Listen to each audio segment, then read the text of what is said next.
Hey y'all, hey. So listen, it's your favorite healing coach, Coach Kim the author, here with a quick word for your mind, body, and spirit.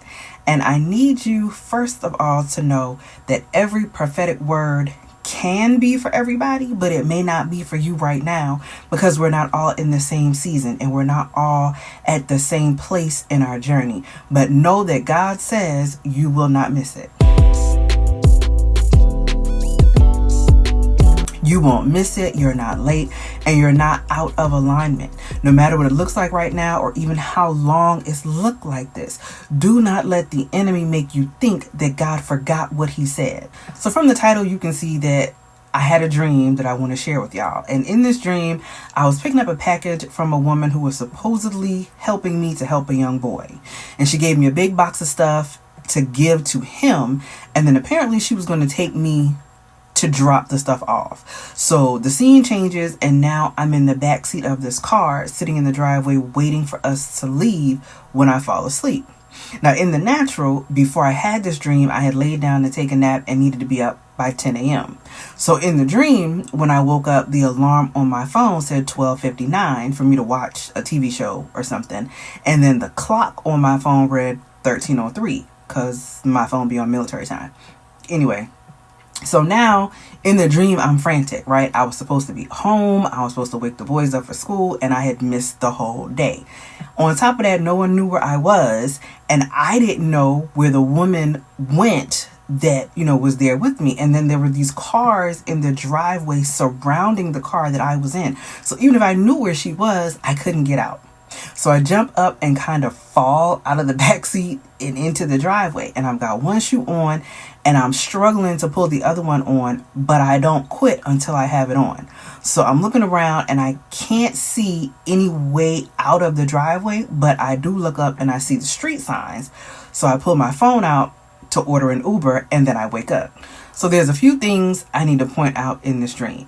One, cars are a representation of life. And if it's your car, and this wasn't my car, so the woman driving wasn't in control of my life, even though in my frantic state, the enemy wanted me confused about that.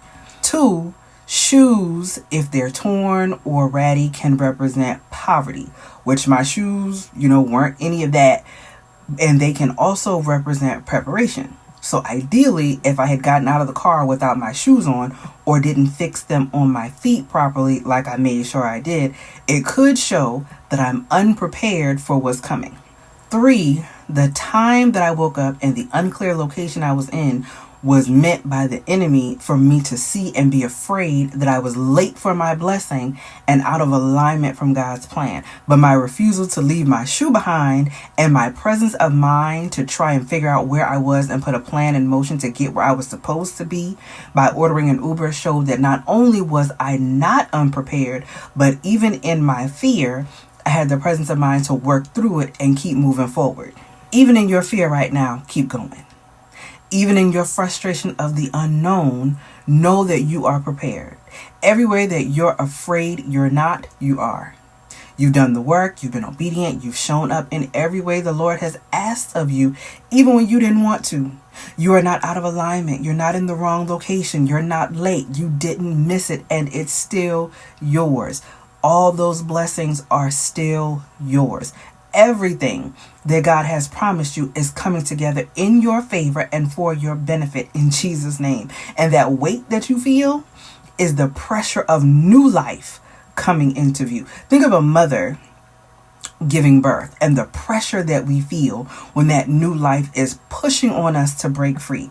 You are in labor, working to bring to life the things that God promised you. And the enemy knows this. He knows that one thing after the other, after the other, after the other, you are going to bring to life and be blessed and be prosperous.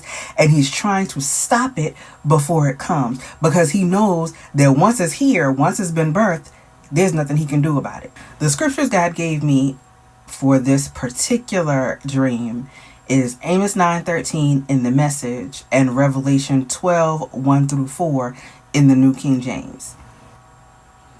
Amos 9:13 in the Message says, "Yes, indeed, it won't be long now. God's decree. Things are going to happen so fast, your head will swim. One thing fast on the heels of the other. You won't be able to keep up. Everything will be happening at once, and everywhere you look, blessings. Blessings like wine pouring off the mountains and hills. Revelation 12, 1-4 in the New King James reads, "Now a great sign appeared in heaven, a woman clothed with the sun, with the moon under her feet, and on her head a garland of 12 stars. Then, being with child, she cried out in labor and in pain to give birth. And another sign appeared in heaven. Behold, a great fiery red dragon, having 7 heads and 10 horns and 7 diadems on his heads. His tail drew 1/3 of the stars of heaven and threw them to the earth. And the dragon stood before the woman who was ready to give birth, to devour her child as soon as it was born." I know that a lot of us are in a hard place of waiting right now and thinking that in this wait, it means that what we're waiting for will never get better and the blessings will never come. But I pray that this word has blessed you in the way that it's blessed me, because this was as much for me as it was for you. And let me know in the comments if this is you, if this resonated with you. And I probably don't say this often enough, but if you know someone who could be blessed by this, please share this with them so that they know what we know, which is our blessings are on the way. Until next time, y'all stay blessed.